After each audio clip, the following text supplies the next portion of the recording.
relatable siya sa mga katulad ko na yung parents nasa ibang bansa. Tapos, yun, parang mabibig mo na yung father ko na homesick siya kasi ganun yung nangyayari sa kanya. Sa akin nanonood ako ng ideas sa business. Naniniwala pa ako sa forever.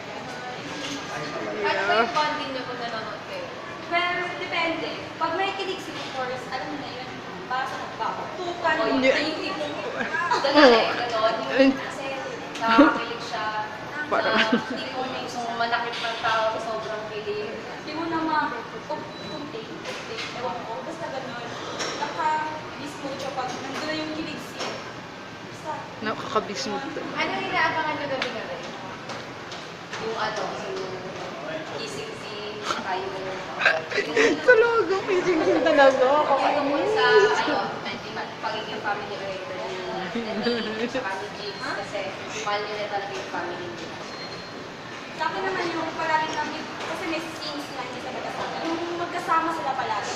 Kasi may balat eh, may hugot palagi yung nagsasabi nila. Kasi torres silang dalawa. So, may nakukuha tayong lessons no, like, especially pag single ka perspective. Mga ganun. Yun yung mga inaabang. Okay, ano ba yung pinaka-kilig moment para sa sa akin? Siguro yung sa Napaban. Tapos, yung kasi yun yung pinaka-nakakakilig kasi parang binitin ka ng konti. Pero kahit binitin ka, kilig pa rin siya. Sa Talaga. akin naman yung ganun, sa Laswar, yung sa club na yung pamilya, yun, kasi yung, hindi lang sumunod, parang sumunod si Thea kay Clark, si Mark Clark, tapos biglang sabi ni Clark, pagmahal ka, yung ganun. Okay. Ano ba yung mga aral na natutunan nila sa bahay? Ako, yun nga, yung sa family-oriented nga nilang dalawa, tapos yung natutunan ko dun yung pagiging pagsasacrifice ng isang tao na sa malayong lugar.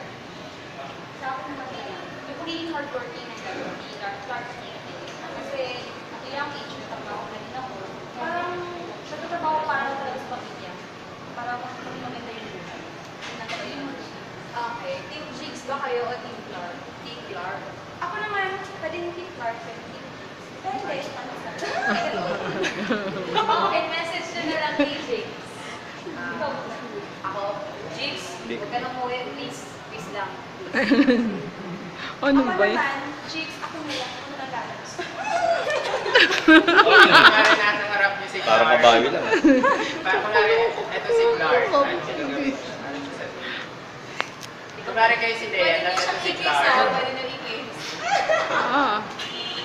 Oh, dali na ang kulit. Ano ang sabihin ko? Iba ko sa Leia, ang hindi ko layo. Wait, kailangan natin mag-acting ng isang eksena. Yung favorite